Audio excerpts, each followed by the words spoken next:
Capítulo 11. Gênese espiritual. Princípio espiritual. Item 1. A existência do princípio espiritual é um fato que, por assim dizer, não necessita mais de demonstração do que o princípio material. De certa forma, é uma verdade axiomática. Ele se afirma pelos seus efeitos, como a matéria se afirma pelos que lhe são próprios. Segundo o princípio, todo efeito tendo uma causa e todo efeito inteligente deve ter uma causa inteligente. Não há ninguém que não faça distinção entre o movimento mecânico de um sino agitado pelo vento e o movimento desse mesmo sino destinado a dar um sinal, um aviso, atestando por isso mesmo um pensamento, uma intenção. Ora, como não pode vir a ninguém a ideia de atribuir o pensamento à matéria do sino, temos de concluir que ele é movido por uma inteligência a qual o sino serve de instrumento para essa inteligência se manifestar. Pela mesma razão, ninguém terá a ideia de atribuir pensamento ao corpo de um homem morto. Se o homem vivo pensa, é então que há nele alguma coisa que não mais existe quando ele morre. A diferença que existe entre ele e o sino é que a inteligência que faz o sino se mover está fora dele, enquanto a que faz o homem agir está nele mesmo. Item 2. O princípio espiritual é a coroação da existência de Deus. Sem esse princípio, Deus não teria razão de ser, pois não poderíamos mais conceber a soberana inteligência reinando durante a eternidade unicamente sobre a matéria bruta, como um monarca terrestre, durante toda a sua vida, não reinando mais do que pedras. Como não podemos admitir Deus sem os atributos essenciais da divindade, a justiça e a bondade, essas qualidades seriam inúteis se ele só tivesse que exercê-las sobre a matéria. Item 3. Por outro lado, não se poderia conceber um Deus soberanamente justo e bom criando seres inteligentes e sensíveis para lançá-los ao nada após alguns dias de sofrimento sem compensações, entretendo sua vida dessa sucessão indefinida de seres que nascem sem terem pedido isso, pensando um instante para não conhecerem mais que a dor, e se acabarem para sempre ao fim de uma curta existência. Sem a sobrevivência do ser pensante, os sofrimentos da vida seriam uma crueldade sem sentido da parte de Deus. Eis porque o materialismo e o ateísmo são consequências um do outro. Negando a causa, não se pode admitir o efeito. Então, o materialismo é consequente de si mesmo, embora não o seja com a razão. Item 4. A ideia da perpetuidade do ser espiritual é natural no homem. Ela está nele em estado de intuição e de aspiração. Ele compreende que somente aí está a compensação pelas misérias da vida. Essa razão porque sempre houve e haverá cada vez mais espiritualistas do que materialistas, e mais crentes em Deus do que ateus. A ideia intuitiva e a força do raciocínio. O Espiritismo vem acrescentar a sanção dos fatos, a prova material da existência do ser espiritual, da sua sobrevivência, da sua imortalidade e da sua individualidade. Ele ajusta e define o que essa ideia tinha de vago e de abstrato. Ele nos mostra o ser inteligente agindo fora da matéria, seja depois, seja durante a vida do corpo. Item 5. O princípio espiritual e o princípio vital são um só e a mesma coisa? Como sempre, partindo da observação dos fatos, diremos que se o princípio vital fosse inseparável do princípio inteligente, haveria certa razão para confundi-los. Contudo, como vemos os seres que vivem e não pensam, como as plantas, vemos corpos humanos ainda ser animados de vida orgânica quando já não há qualquer manifestação de pensamento, vemos que se produz no ser vivente movimentos vitais independentes de qualquer ato da vontade, e vemos que durante o sono a vida orgânica está em plena atividade, enquanto que a vida intelectual não se manifesta por nenhum sinal exterior. É de se admitir que a vida orgânica reside num princípio inerente à matéria, independente da vida espiritual que é inerente ao espírito. Então, desde que a matéria tem uma vitalidade independente do espírito e que o espírito tem uma vitalidade independente da matéria, torna-se evidente que essa dupla vitalidade repousa em dois princípios diferentes. Capítulo 10, itens 16 a 19. Item 6. Teria o princípio espiritual sua origem no elemento cósmico universal? Seria ele apenas uma transformação, um modo de existência desse elemento, como a luz, a eletricidade, o calor, etc. Se fosse assim, o princípio espiritual sofreria as modificações da matéria, ele seria extinto pela desagregação como o princípio vital, o ser inteligente não seria mais do que uma existência momentânea como o corpo, e ao morrer ele retornaria ao nada, ou o que seria o mesmo voltaria ao todo universal, numa palavra, isso seria a confirmação das doutrinas materialistas. As propriedades sui generis que reconhecemos no princípio espiritual provam que ele tem sua existência própria e independente, pois se ele tivesse sua origem na matéria, ele não teria estas propriedades. A partir de que a inteligência e o pensamento não podem ser atributos da matéria, chegamos a essa conclusão, remontando dos efeitos às causas, que o elemento material e o elemento espiritual são os dois princípios constitutivos do universo.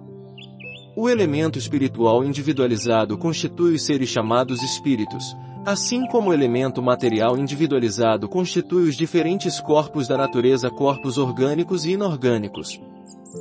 Item 7. Admitido o ser espiritual, e sua fonte não podendo ser a matéria, qual é a sua origem, seu ponto de partida? Aqui, os meios de investigação absolutamente se acabam, como em tudo aquilo que diz respeito ao princípio das coisas. O homem apenas pode constatar o que existe, sobre todo o resto, ele não faz mais do que emitir hipóteses, e, seja porque esse conhecimento esteja fora do alcance da sua inteligência atual, seja porque haja para ele inutilidade ou inconveniência possuí-lo no momento, Deus não lhe concede esse saber nem mesmo pela revelação. O que Deus permite que seus mensageiros lhe digam e o que, aliás, o homem pode deduzir por si mesmo do princípio da soberana justiça, que é um dos atributos essenciais da divindade, é que todos têm um mesmo ponto de partida, que todos são criados simples e ignorantes, com igual aptidão para progredir pela sua atividade individual, que todos atingirão o grau de perfeição compatível com a criatura através de seus esforços pessoais, que todos, sendo filhos do mesmo Pai, são objeto de uma igual solicitude, que não há ninguém mais favorecido ou melhor dotado do que os outros, nem dispensado do trabalho imposto aos demais para atingirem o objetivo. Item 8. Ao mesmo tempo em que Deus criou mundos materiais desde toda a eternidade, Ele tem igualmente criado seres espirituais eternamente. Sem isso, os mundos materiais ficariam sem finalidade. Conceberíamos melhor os seres espirituais sem os mundos materiais do que estes mundos sem os seres espirituais. São esses mundos materiais que deveriam fornecer aos seres espirituais os elementos de atividade para o desenvolvimento de suas inteligências. Item 9.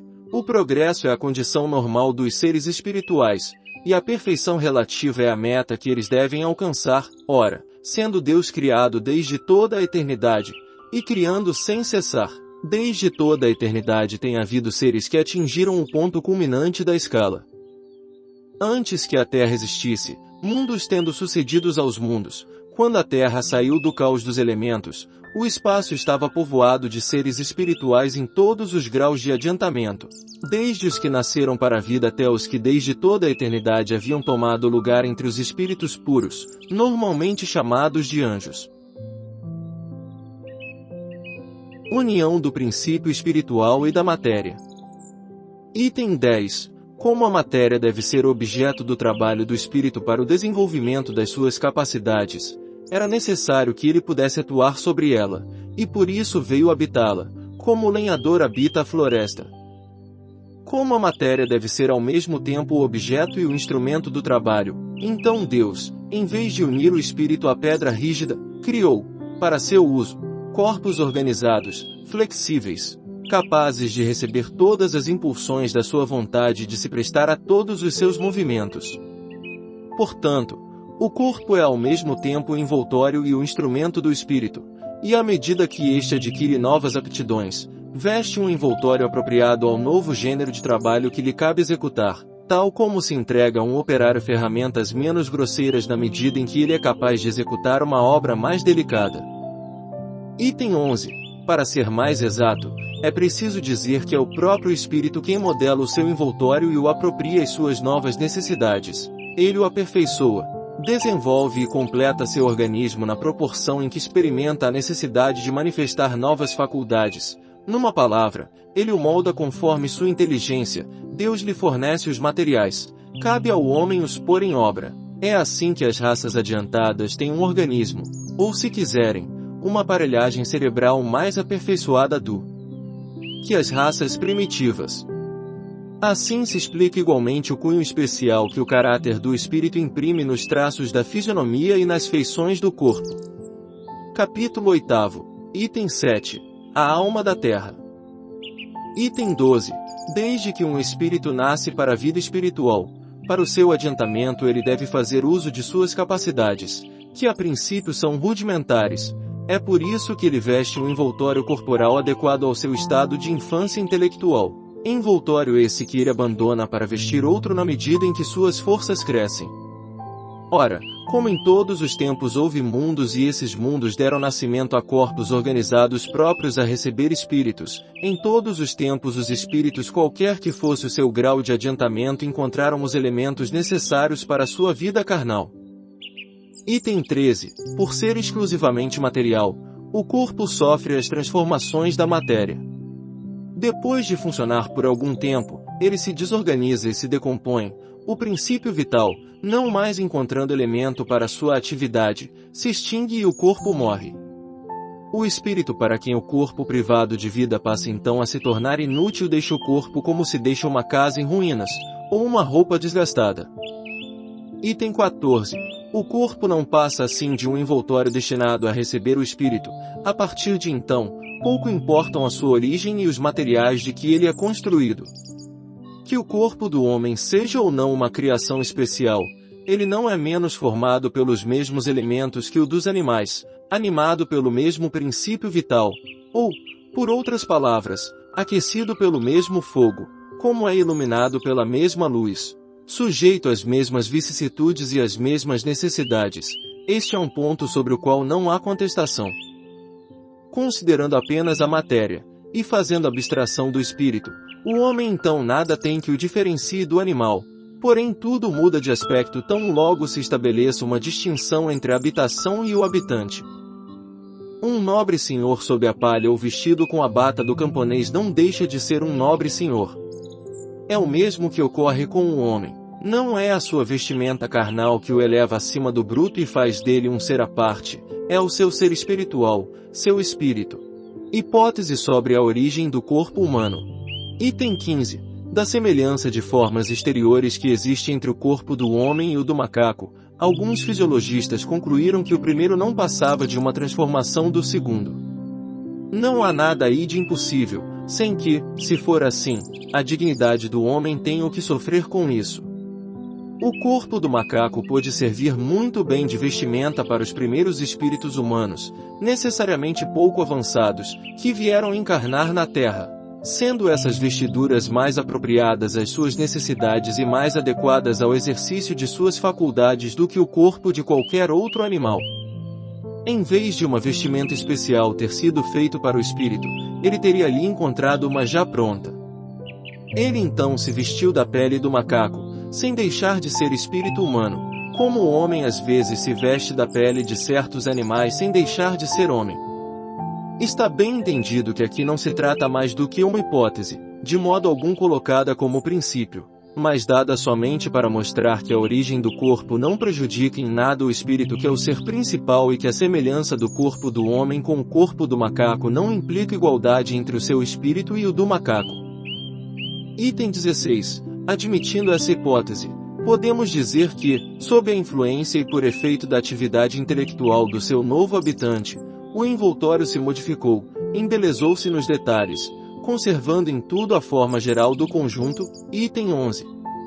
Os corpos melhorados, em se procriando, reproduziram-se nas mesmas condições, como acontece com as árvores enxertadas, deram origem a uma espécie nova que pouco a pouco se distanciou do tipo primitivo à proporção que o espírito progrediu.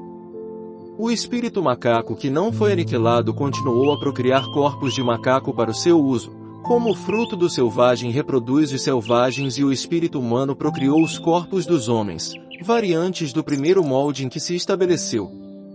O tronco se bifurcou, ele produziu um ramo, que por sua vez se tornou tronco. Como não há transições abruptas na natureza, é provável que os primeiros homens que surgiram na Terra tenham diferido pouco do macaco na forma exterior, e sem dúvidas não muito também pela inteligência. Em nossos dias ainda há selvagens que, pela longura dos braços e dos pés e pela conformação da cabeça, têm tanta similitude com o macaco que só lhes falta ser peludos para completar a semelhança. Encarnação dos espíritos. Item 17. O Espiritismo nos ensina de que maneira se realiza a união do espírito com o corpo na encarnação. Pela sua essência espiritual, o espírito é um ser indefinido, abstrato, que não pode ter uma ação direta sobre a matéria. Falta para ele um intermediário e esse intermediário está na vestimenta fluídica que, de certo modo, faz parte integrante do espírito. Vestimenta semimaterial, isto é, pertencente à matéria pela sua origem e à espiritualidade pela sua natureza etérea. Como toda matéria, ela é extraída do fluido cósmico universal, que sofre nessa circunstância uma modificação especial. Essa vestimenta, designada pelo nome perispírito, de um ser abstrato, faz do espírito um ser concreto, definido e apreensível pelo pensamento, torna-o apto a atuar sobre a matéria tangível, do mesmo modo como se dá com todos os fluidos imponderáveis que, como se sabe, são os motores mais poderosos. O fluido perispiritual é, portanto, o traço de união entre o espírito e a matéria. Durante sua união com o corpo, é o veículo do seu pensamento para transmitir o movimento às diversas partes do organismo, agindo sob a impulsão da sua vontade, e para repercutir no espírito as sensações produzidas pelos agentes exteriores. Ele tem os nervos como fios condutores, como no telégrafo o fluido elétrico tem por condutor o fio metálico. Item 18. Quando o espírito deve encarnar num corpo humano em vias de formação, um laço fluídico que não é mais do que uma expansão do seu perispírito, o liga ao germen ao qual ele é atraído por uma força irresistível desde o momento da concepção. À medida que o germen se desenvolve, o laço se aperta, sob a influência do princípio vital material do germen. O perispírito que possui certas propriedades da matéria se une molécula a molécula ao corpo que se forma, donde podemos dizer que, por intermédio do seu perispírito, o espírito se enraiza de certa maneira nesse germen como uma planta na terra. Quando o germen chega ao seu pleno desenvolvimento, a união fica completa e então ele nasce para a vida exterior. Por um efeito contrário, quando esse princípio deixa de atuar, em consequência da desorganização do corpo, mantida apenas por uma força atuante, essa união entre o perispírito e a matéria carnal efetuada sob a influência do princípio vital do germen se desfaz. Quando essa força deixa de agir, então o perispírito se desprende molécula a molécula, como havia se unido, e a liberdade é restituída ao espírito. Assim, não é a partida do espírito que causa a morte do corpo, mas sim a morte que causa a partida do espírito. Desde o instante em que após a morte a integridade do espírito fica intacta, e desde que suas faculdades adquirem até uma maior penetração enquanto o princípio da vida fica extinta no corpo, fica a prova evidente que o princípio vital e o princípio espiritual são duas coisas distintas. Item 19. O Espiritismo nos faz compreendermos pelos fatos que ele mesmo nos permite observar os fenômenos que acompanham essa separação. Às vezes ela é rápida, fácil, suave e insensível. Doutras vezes ela é lenta, trabalhosa e horrivelmente penosa conforme o estado moral do espírito, e pode durar meses inteiros. Item 20. Um fenômeno peculiar, igualmente demonstrado pela observação, acompanha sempre a encarnação do espírito. Desde que este é apreendido pelo laço fluídico que o anexa ao germe, a perturbação toma conta dele. Essa perturbação cresce à medida que o laço se aperta, e nos últimos momentos o espírito perde toda a consciência de si próprio, de sorte que jamais tem consciência do seu nascimento. No momento quando a criança respira, o espírito começa a readquirir suas faculdades, que se desenvolvem na proporção em que são formados e consolidados os órgãos que devem lhe servir para sua manifestação. Item 21. Mas, ao mesmo tempo em que o espírito recupera a consciência de si mesmo, ele perde a lembrança do seu passado, sem perder as faculdades, as qualidades e as aptidões adquiridas anteriormente, aptidões que ficaram temporariamente em estado latente e que, voltando à sua atividade, vão ajudá-lo a fazer mais e melhor aquilo que ele não fez anteriormente. Ele recomeça o que foi feito pelo seu trabalho anterior, o que para ele é um novo ponto de partida, um novo degrau a subir. Aqui também se manifesta a bondade do Criador, pois a lembrança de um passado muitas vezes aflitivo ou humilhante somando-se aos amargores de uma nova existência, poderia lhe perturbar e entravá-la. Ele não se recorda senão do que tem aprendido, porque isso lhe é útil. Se às vezes ele conserva uma vaga intuição dos acontecimentos passados, essa intuição é como a lembrança de um sonho evasivo. Eis então um novo homem, por mais antigo que seja seu espírito, ele se firma nos novos rumos ajudado pelo que ele aprendeu. Quando retorna à vida espiritual, seu passado se desdobra diante dos seus olhos e ele julga se empregou bem ou mal o seu tempo.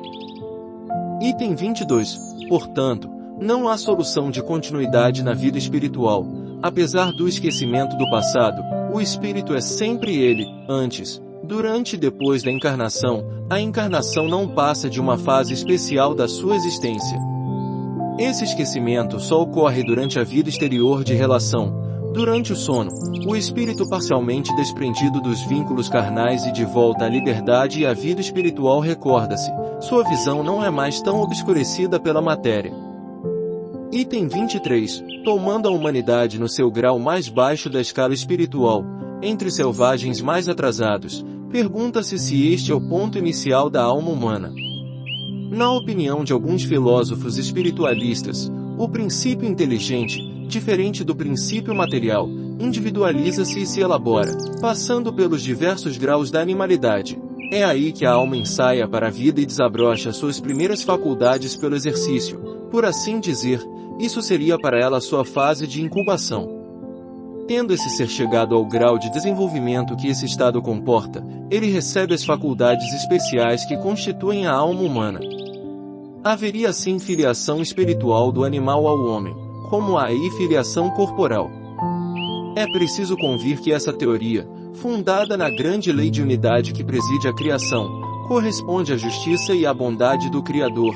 Ela dá uma saída, uma finalidade, um destino aos animais, que deixam de ser seres deserdados, mas que encontram no futuro que lhes está reservado uma compensação a seus sofrimentos. O que constitui o homem espiritual não é a sua origem, mas os atributos especiais dos quais ele é dotado ao entrar na humanidade, atributos que o transformam e fazem dele um ser distinto, como o fruto saboroso é distinto da raiz amarga de onde ele saiu. Por haver passado pela fieira da animalidade, o homem não se seria menos homem, já não seria mais animal, como o fruto não é raiz, como o sábio não é o feto sem forma pelo qual entrou no mundo. Mas esse sistema levanta inúmeras questões, cujos prós e contras não é oportuno discutir aqui, nem tampouco é oportuno examinar as diferentes hipóteses que se têm formulado sobre este assunto. Pois, sem buscarmos a origem da alma e as fileiras pelas quais ela pudesse passar, vamos tomá-la a partir da sua entrada na humanidade, no ponto em que, dotada de senso moral e de livre-arbítrio, ela começa a ficar sujeita à responsabilidade dos seus atos. Item 24. Para o espírito encarnado, a obrigação de providenciar a nutrição do corpo, a sua segurança e o seu bem-estar o força a empregar suas capacidades a essas buscas, a exercitá-las e as desenvolver.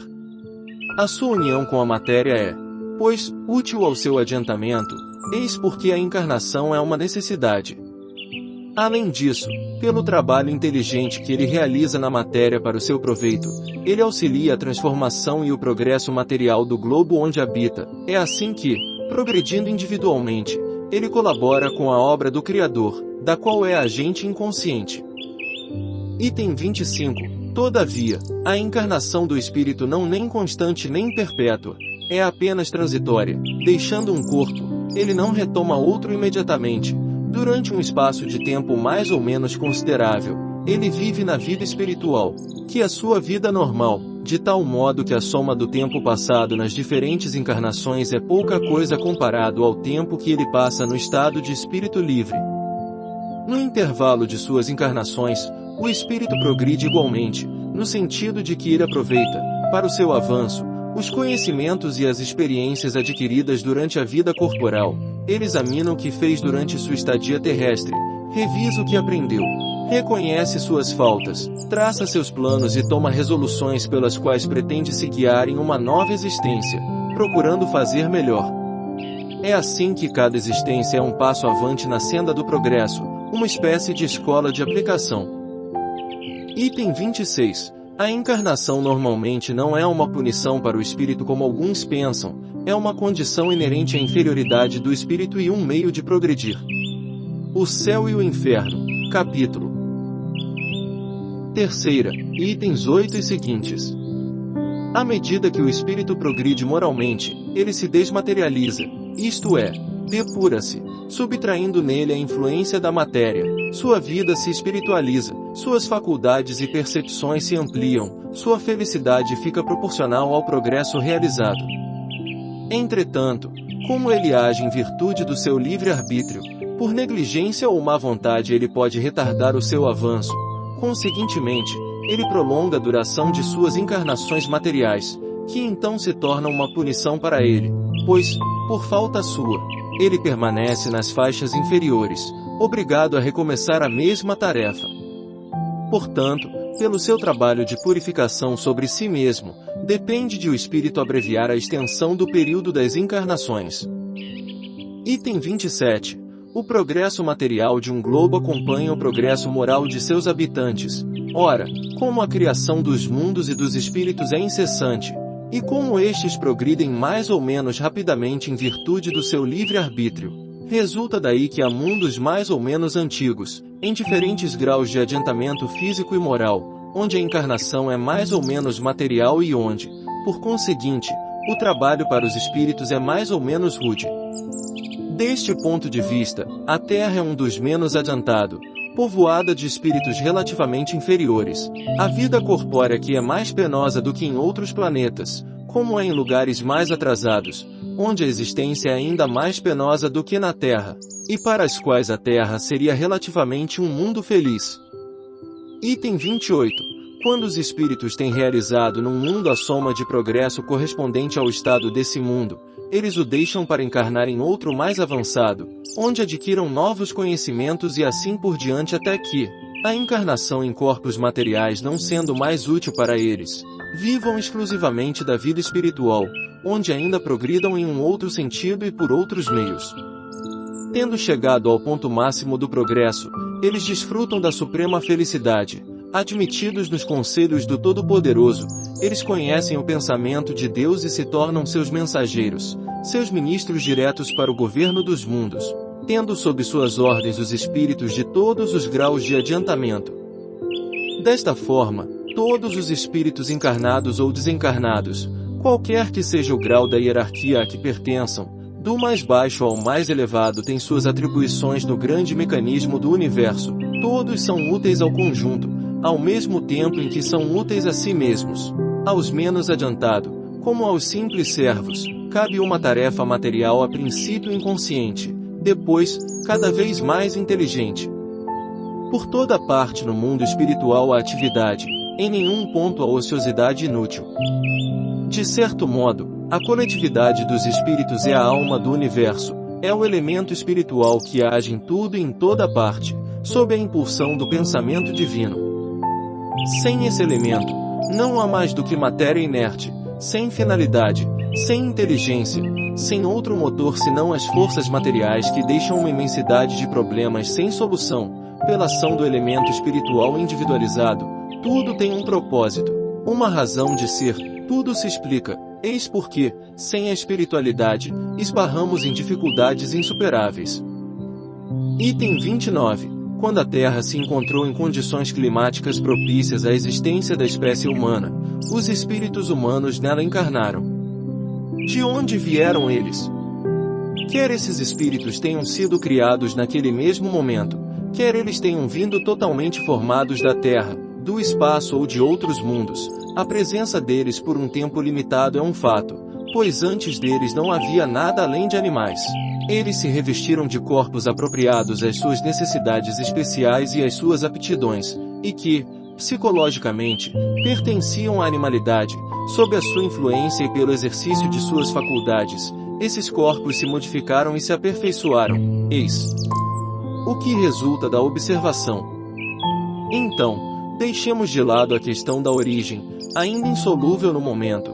Tomemos o espírito, não no seu ponto de partida, mas no ponto em que os primeiros germes do livre-arbítrio e do senso moral se manifestando nele, o vemos desempenhar seu papel humanitário, sem nos inquietarmos com o ambiente onde passou seu período de infância, ou, se preferir, de incubação. Apesar da analogia de seu envoltório com o corpo dos animais, saberemos através das faculdades intelectuais e morais que o caracterizam distinguir os homens dos animais como distinguimos, debaixo das mesmas roupas grosseiras, o homem rústico e o civilizado. Item 30. Conquanto os primeiros que vieram devessem ser pouco adiantado até pela razão de que eles deveriam encarnar em corpos muito imperfeitos, deveria aí haver entre eles diferenças sensíveis nas características e aptidões. Os espíritos similares naturalmente se agruparam por analogia e simpatia. A Terra ficou assim povoada de diversas categorias de espíritos, mais ou menos aptos ou rebeldes ao progresso. Os corpos recebendo a impressão do caráter do espírito e se procriando conforme seu respectivo tipo, resultou daí diferentes raças seja quanto ao físico, seja quanto ao moral. Item 11. Continuando a encarnar de preferência entre seus semelhantes, os espíritos similares perpetuaram o caráter distintivo físico e moral das raças e dos povos, que só desaparece com o tempo, pela sua mistura e pelo progresso dos espíritos. Revista Espírita, julho de 1860. Frenologia e Fisionomia. Item 31. Podemos comparar os espíritos que vieram povoar a Terra a essas tropas de emigrantes de origens diversas que vão estabelecer-se numa terra virgem. Ali encontram madeira e pedra para erguer suas habitações, e cada qual lhe assinala um cunho diferente, de acordo com o grau do seu saber e de sua inteligência particular. Eles ali se agrupam por analogia de origens e de gostos. Esses grupos acabam por formar tribos, em seguida povos, tendo cada qual seus costumes e suas características peculiares. Item 32. Portanto, o progresso não foi uniforme em toda a espécie humana. As raças mais inteligentes naturalmente adiantaram-se em relação às outras. Sem contar que muitos espíritos recém-nascidos para a vida espiritual tinham vindo encarnar na Terra após os primeiros recém-chegados, tornaram a diferença de progresso mais visível. Com efeito, seria impossível atribuir o mesmo tempo de criação aos selvagens que mal se distinguem do macaco, e aos chineses, e ainda menos aos europeus civilizados. No entanto, esses espíritos de selvagens também pertenciam à humanidade. Eles alcançarão um dia o nível de seus irmãos mais velhos, mas isso não será certamente em corpos da mesma raça física, impróprios a um certo desenvolvimento intelectual e moral. Quando o instrumento já não estiver mais em correspondência com o seu desenvolvimento, eles emigrarão desse meio para encarnar num grau superior, e assim por diante até que tenham conquistado todas as graduações terrestres, ponto em que deixarão a Terra para passar a mundos cada vez mais avançados. Revista Espírita, abril de 1862. Perfectibilidade da raça negra.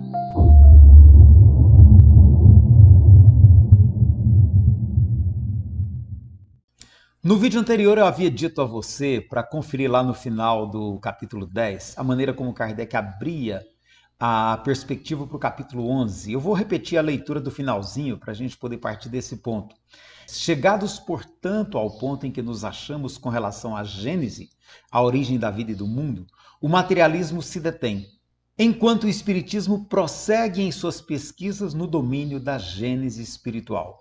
E aí, Gênese espiritual é o nome, é o título que ele atribui ao próximo capítulo, que é o que nós vamos estudar hoje. E o que é que ele quer dizer por Gênese espiritual? Ele quer se referir, portanto, uma vez que nós estudamos a evolução biológica que resultou no ser humano hoje, ele quer compreender agora essa mesma trajetória sob o ponto de vista da sua experiência enquanto espírito, vivendo essa experiência nos corpos materiais que o mundo nos oferece. No começo, ele vai começar logo o capítulo dele, aí nos itens de 1 até 4, colocando, portanto, alguns pressupostos. Até porque, do ponto de vista em que ele se coloca, que é o ponto de vista da filosofia platônica, que admitia as ideias inatas, tanto a existência do espírito, quanto a sua condição de eternidade, quanto a existência de Deus, são ideias inatas no ser humano. A partir disso, então, é que ele vai fazer esse raciocínio que ele vai apresentar nesse capítulo do livro A Gênese. E aqui cabe uma observação interessante. No livro dos Espíritos, ele falava em fluido vital. Aqui ele já fala de princípio vital. É interessante como Kardec vai modernizando os seus termos também. E aí no item 6 ele pergunta, terá o princípio espiritual sua fonte de origem no elemento cósmico universal? E quando a gente estava discutindo esse ponto, o Johnny tinha sublinhado ele lá, e o Johnny trouxe uma questão interessante para a gente discutir. Ele perguntou como que a gente pode compreender essa ideia desse elemento cósmico universal hoje. A gente já comentou em vídeos anteriores que isso se refere à ideia que os gregos antigos faziam do éter, e que na época de Mesmer isso passou a ser chamado de fluido cósmico universal.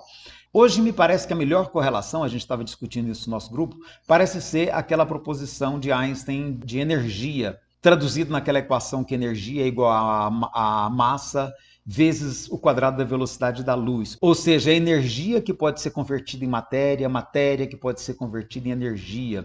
E aí a gente comentava aquela belíssima introdução do livro Nos Domínios da Mediunidade, onde Emmanuel fala de ondas, raios, mentes.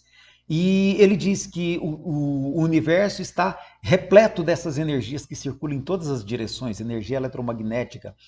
Portanto, é uma comparação muito interessante que talvez faça mais sentido pensar hoje em termos de energia, como sendo aquilo a que Kardec se referia pela expressão de fluido cósmico universal. E no item 7, Kardec vai discutir, portanto, a origem do princípio espiritual, ou seja, desse ser espiritual a que ele está se referindo. E aí ele pergunta qual a sua origem, qual o seu ponto de partida.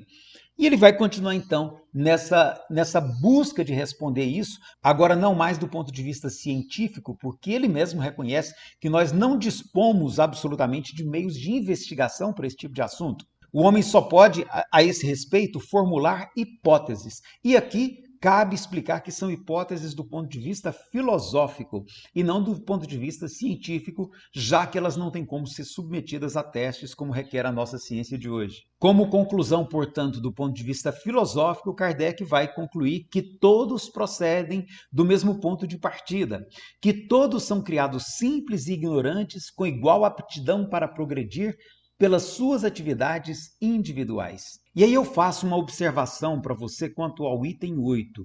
No item 8, Kardec vai dizer que, portanto, a gente pode concluir que Deus criou o universo para a evolução dos espíritos. Se a gente for buscar em outras tradições espirituais, como por exemplo as tradições espirituais da China, que também são milenares, não há essa visão utilitarista, não há essa divisão espírito e matéria. É interessante que a gente se permita pensar para além da questão utilitária, porque é muito delicado a gente achar que Deus criou o universo em função de nós. Essa é a visão do Gênesis bíblico, mas hoje talvez seja mais interessante a gente pensar num todo integrado, onde tudo colabora com tudo, tudo coopera com tudo, saindo dessa visão utilitarista que é típica da tradição europeia. E Kardec vai concluir esse raciocínio no item 9 dizendo: o progresso é a condição normal dos seres espirituais e a perfeição relativa à meta a que devem atingir. Ou seja, naquela ideia de Platão de uma perfeição para a qual tudo tende no universo. E o próximo item, o item 10, abre um novo tópico que a gente precisa parar para discutir, inclusive o título. Ele vai falar sobre a união do princípio espiritual à matéria. É uma grande incógnita que se tem hoje, inclusive do ponto de vista do pensamento espírita, como se dá essa união do espírito com a matéria. E mais uma vez é bom a gente também perceber que essa maneira de entender é típica também da nossa tradição ocidental. Por exemplo, se a gente for pegar no taoísmo, eles vão falar no yin e no yang, de perspectivas que se complementam, mas sem que haja separação. Para um taoísta não faz sentido você falar de espírito e matéria, porque ele percebe tudo isso de maneira muito integrada. A natureza ela não está presa aos limites das nossas explicações. Aqui é um modelo mental de análise que nós, sociedade ocidental, criamos. Para um taoísta isso seria inteiramente diferente, já que eles não pressupõem essa separação.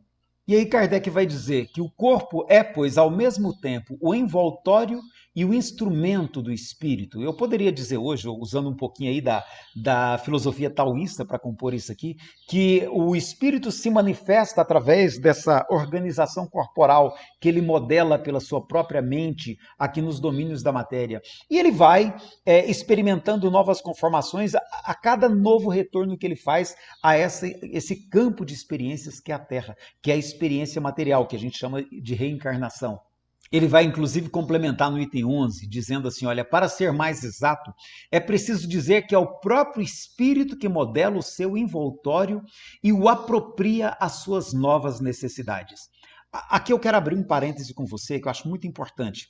O Arthur Quioro, ele lançou um livro muito interessante em 2016, intitulado Perspectivas Contemporâneas da Reencarnação.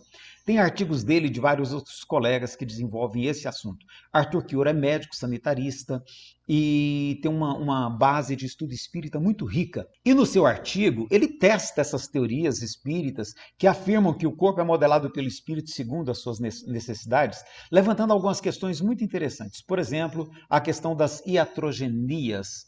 Então, muitas vezes, o bebê vai apresentar sequelas, vai apresentar problemas que são decorrentes da atitude médica. E ele vai perguntar assim, será que o espírito é responsável pelos erros que o médico comete? Será que faz sentido a gente pensar que o médico errou não porque ele errou porque ele foi incompetente, porque ele estava desatento ou porque havia bebido na noite anterior, mas porque o espírito precisava passar por aquela necessidade? Ou então ele vai fazer uma outra indagação importante relacionando a questão do livre-arbítrio. Por exemplo, a mulher engravidou, mas ela grávida, ela tem uma tendência para o uso de substâncias psicoativas, se envolve num processo qualquer de uso de drogas e começa a fazer uso de cigarro, de álcool ou até de outro tipo de droga, às vezes até mais danosa, como o caso de cocaína, heroína. E aí o crack, né? São muitas as mulheres que engravidam fazendo uso de crack. E aí o dano que o bebê vai sofrer é necessidade dele ou é decorrência da imprudência da mãe? E se essa mãe, já que ela tem o livre-arbítrio de usar ou não essas drogas, e se ela interromper o uso de drogas, ela está afetando a programação espiritual do bebê? Ou, na verdade, ela está afetando quando usa e que pode estar trazendo sofrimentos desnecessários para o seu filho? Abre questões muito interessantes e o Quioro levanta essas indagações. Então a gente tem que ter muito cuidado porque a gente tem a tendência no meio espírita de explicar que está tudo previsto. Inclusive essas questões, e a gente usa a reencarnação para justificar os problemas de hoje. E se a gente ficar atento, o próprio Livro dos Espíritos não nos dá base para esse tipo de afirmação. Na questão 259, por exemplo, lá no Livro dos Espíritos, o Espírito diz para Kardec que nem tudo o que acontece é porque está previsto. A reencarnação é um plano de ordem mais geral. Os acontecimentos particulares ficam por conta mesmo das circunstâncias e do livre-arbítrio das pessoas que estão envolvidas. Aí que a gente precisa situar bem os conceitos de prova e de expiação. Muitos dos sofrimentos da vida podem ser, sim, expiação, mas nem todos são expiação. Muitas dessas ocorrências, muitas das iatrogenias, muitas das decorrências de usos indevidos de drogas por parte da mãe ou de descuido, podem ser, sim, provas, podem ser caracterizadas como provação, porque nada disso estava previsto que o espírito devia passar. Sendo, portanto, apenas consequências do fato de ele estar exposto ao ambiente social terreno, com as suas contradições, com as suas mazelas, com as nossas necessidades de aprendizado coletivas. E são muitas as indagações que a gente precisa se fazer quando a gente está estudando esse capítulo aqui. Um outro caso que eu vou trazer para você refletir com a gente, né? Até então a gente entende que o espírito se liga ao corpo no momento da concepção, não é isso? Está lá no Livro dos Espíritos, e Kardec chegou a essa conclusão por várias informações. E as respostas que estão lá contidas, inclusive, são de um médico que era ateu.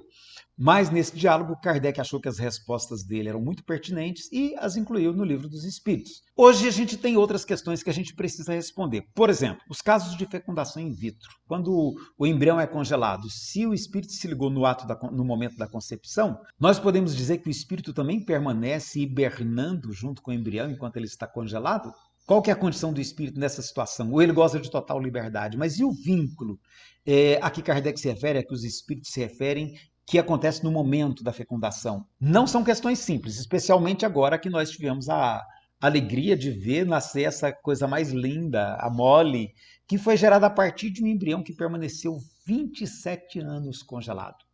Aí tem aquela pergunta: esse espírito estava preso a esse corpo durante todo esse tempo? Como é que fica essa questão da programação reencarnatória, então? No mínimo, eu penso que a gente precisa compreender que são questões para as quais a gente não tem ainda uma resposta formulada. Esses problemas não existiam na época de Kardec. É natural que a teoria que ele apresenta não contemple tudo isso, mas hoje isso se coloca como desafio para os pesquisadores espíritas da atualidade. Eu quero crer que você, eu, todos nós que estudamos Espiritismo, temos um compromisso de perseguir as respostas para essas questões. E para fechar o item 11 ainda vai ter uma outra questão muito importante que a gente não pode deixar de analisar. Quando Kardec diz: é assim que as raças adiantadas, olha o cuidado aqui com a expressão raças, têm um organismo ou, se quiserem, um mecanismo cerebral mais aperfeiçoado do que as raças primitivas. Desse modo também se explica a marca especial que o caráter do espírito imprime aos traços da fisionomia e às linhas do corpo. Este é um dos pontos delicados, porque foi onde a justiça brasileira considerou que havia racismo implícito nessa análise feita por Kardec. Por quê? Será que existem mesmo raças adiantadas, ainda mais aplicando esse termo a seres humanos, que é algo que hoje não se aplica mais? Será que existem raças primitivas? Isso era uma visão muito preconceituosa da Europa na época de Kardec, que entendia que os povos chineses, indianos, os povos americanos eram povos inferiores, atrasados, primitivos, selvagens. Hoje essa visão não se aplica. Então nós temos que ter muito cuidado quando a gente estiver trabalhando com esse conteúdo, porque nós sabemos, inclusive, que não existe nenhuma diferença entre o cérebro, por exemplo, de um homem branco e de um homem negro. A fisiologia, a anatomia já pesquisou isso e não existe diferença nenhuma, como se pensava naquela época e que está traduzido aqui nesse texto. Do mesmo modo, não há como falar de uma marca especial que o caráter do espírito imprima aos traços da fisionomia ou às linhas do corpo. Se pensava que até a beleza era decorrente de melhor evolução espiritual. Hoje a gente sabe que isso não faz o menor sentido e a gente tem que ter cuidado quando a gente trabalha com esse texto para a gente não reproduzir uma postura que era preconceituosa e que era racista, que era do século XIX, e que Kardec usa aqui mais por uma questão de racismo estrutural do seu tempo, não porque ele tivesse qualquer intenção de fazer valer esses princípios usando isso contra alguém. A propósito, eu até sugiro a você ler lá no final do livro A Gênese a nota explicativa que as editoras foram obrigadas por lei, mediante um termo de ajustamento de conduta, a colocar no final do livro, explicando por que esse tipo de raciocínio aparece nos livros de Kardec. Em vez de pensar em raças primitivas, raças evoluídas, vamos pensar no mundo como uma grande comunidade, onde nós, espíritos, reencarnamos naquele meio que seja mais adequado à experiência que nós precisamos viver aqui no mundo e ainda limitados às condições de relacionamentos anteriores que nós possamos ter estabelecido, porque, como Santo Agostinho bem observa naquele trecho do Evangelho, o espírito reencarna normalmente entre pessoas que ele já conhece, onde ele já conviveu. Não existe essa de o espírito reencarnar onde ele quer, quando ele quer e como ele quer. Depende muito do histórico das suas relações anteriores. Então eu posso sim, se eu tiver conquistado amizades suficientes num povo nativo aqui das terras brasileiras, eu posso até ter a bênção de uma encarnação no meio de uma tribo Yanomami para aprender com toda a riqueza das tradições espirituais que ele tem. Mas isso não é tão simples só de eu querer. É necessário que hajam as condições para isso, dadas a partir dessa história que todos nós vamos construindo na nossa experiência espiritual. E no item 13 ele vai falar, portanto, da situação em que o espírito, encerrada essa experiência, o corpo é devolvido à terra e ele retorna à sua condição de espírito livre das contingências materiais. Ele vai dizer no item 13, o princípio vital, não mais encontrando elemento para a sua atividade, se extingue e o corpo morre. E aí no nosso bate-papo lá no grupo, a gente voltou à questão do efeito Kirlian. Não sei se você conhece o efeito Kirlian. Então nós vamos fazer um pequeno retrospecto do que é o efeito Kirlian e como isso se relaciona com a doutrina espírita ou se relacionou com a doutrina espírita por um longo tempo. Se você quiser fazer uma pesquisa por sua conta nesse sentido, vale a pena. Tem muita informação de qualidade na Wikipédia, tem muita informação de pseudociência, em vários sites que vão associar aí com questões quânticas. Essa palavra quântica virou chavão e muito mal empregada, por sinal, até mesmo no meio espírita. Mas você pode encontrar um bom artigo na Wikipédia, tá? Se você pesquisar fotografia Kirlian, e tem também no blog da novaeletronica.com.br, tem um bom artigo a esse respeito.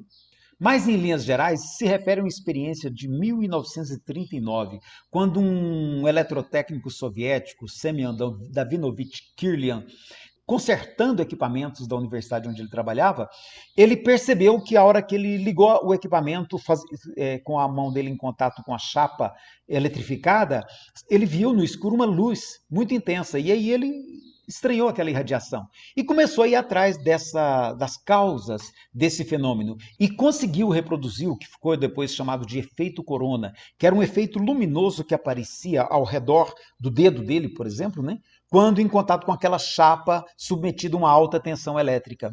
E aí ele começou a usar chapas fotográficas para tentar capturar a imagem que se formava e conseguiu obter, então, o registro daquela imagem, daquela irradiação luminosa que se formava do dedo dele colocado em contato com aquela chapa sob alta tensão, que passou a ser chamado, portanto, de fotografia Kirlian. E aqui eu mostro para você a imagem dele, o Semyon Kirlian, com a sua esposa Valentina Kirlian, que também ajudou muito nessas pesquisas. A publicação dos experimentos de Kirlian despertou uma enorme curiosidade no meio científico. E de posse das especificações que ele apresentou para a obtenção dessas fotografias, muitos pesquisadores começaram a desenvolver estudos, a fazer novos experimentos, obtendo uma série muito bonita de fotografias, algumas delas que eu estou apresentando aqui para você. E essas imagens, portanto, começaram a alimentar o imaginário dos pesquisadores. Alguns deles fizeram questão de testar também a fotografia de objetos inanimados, como uma chave, por exemplo, aqui comparada com a imagem de uma folha, ou a fotografia Kirlian, por exemplo, de uma moeda, para entender como que se diferenciava das células dos organismos vivos. E aí, gente, muitos espíritas na época, e eu lá por volta dos anos 70 também, a gente começou a pensar que isso era demonstração, era uma comprovação do perispírito, ou talvez do princípio vital a que os espíritos se referiam, que Kardec também se referia lá no século XIX. Então, criou-se uma grande expectativa em torno do efeito Kirlian, sobretudo por conta do efeito fantasma, que era observado quando se decepava o pedaço de uma folha, e aí se observava que a imagem continuava apresentando aquele contorno, como você vê aí nessa fotografia. Então começou a se especular, por exemplo, se isso não poderia ser utilizado para o diagnóstico de doenças. E aí se abriu um campo de pesquisa ainda maior, porque as cores pareciam indicar determinados estados patológicos. Chegou-se a pensar que pela fotografia se poderia antecipar o diagnóstico de câncer, por exemplo. E foi aí que entrou na história um desmancha-prazeres, o Dr. Konstantin Korotkov, um físico russo, por sinal espiritualista também, e que se interessou por esse assunto na intenção de compreender melhor as relações da fotografia Kirlian com o que ele estudava, que ele interessava, que é a espiritualidade. E reproduzindo as pesquisas, ele constatou que na realidade toda aquela irradiação luminosa era decorrente mesmo dos gases ionizados que circundavam aquela forma. No caso dos materiais biológicos, ele constatou que isso decorria inclusive dos gases que eram expelidos pelo próprio corpo, pelo dedo ou pela folha que havia sido submetida àquele campo elétrico. E até mesmo o efeito fantasma, ele provou que era uma falha nos critérios da pesquisa, porque normalmente a pessoa colocava a folha, fotografava, depois cortava o pedaço, tirava e fotografava de novo, e aparecia aquele halo luminoso. Se você submeter só a folha cortada antes e trazida, o efeito não aparece. Então era muito mais um problema metodológico do que a confirmação do perispírito, como a gente pensava. Mesmo assim, ainda hoje, há muitos terapeutas que entendem que é possível usar, sim, esse tipo de fotografia para diagnóstico de doenças, como se usa uma ultrassonografia, um raio-x, um eletroencefalograma. Mas não há um consenso de que isso seja aplicável. Quando você pega, por exemplo, um raio-x, você pode levar para qualquer médico radiologista que ele sabe analisar, dizer se teve uma fratura, se tem inflamação, ele tem como dizer. Você pode pegar essa imagem e mandar para um médico no Japão que ele também vai analisar e chegar à mesma conclusão. Em se tratando dessa eletrofotografia, dessa fotografia Kirlian, já não é possível esse consenso. Você submete a um analista, a um terapeuta, ele vai dizer uma coisa, você submete a outro terapeuta, ele vai dizer outra coisa. Alguns vão dizer que depende da intuição, e intuição intuição, cada pessoa tem a sua. Então, o mesmo terapeuta pode ter intuições numa direção e outro pode ter intuições em outra direção. Alguém diz, mas mesmo assim isso pode ser válido? Sim, mas nós caímos para o domínio da fé. Escapamos do domínio daquilo que pode ser afirmado do ponto de vista científico. Como você vê, são muitos os pontos que esse capítulo abre para a gente refletir e que muitas vezes requerem de nós um olhar muito atualizado da ciência que está acontecendo hoje, para a gente ter condições de fazer essas correlações com os temas espíritas. Então a gente parou por aí e deixamos do item 15 em diante para o próximo sábado. Por hoje, a gente apenas gostaria de pedir a você que, se possível, curta esse vídeo, compartilhe com seus colegas de casa espírita, com seus amigos espíritas, para ampliar essa nossa discussão. Tá? Vai ser um apoio muito importante da sua parte, pelo qual nós agradecemos de antemão. Um grande abraço e, se você estiver conosco, até o próximo sábado.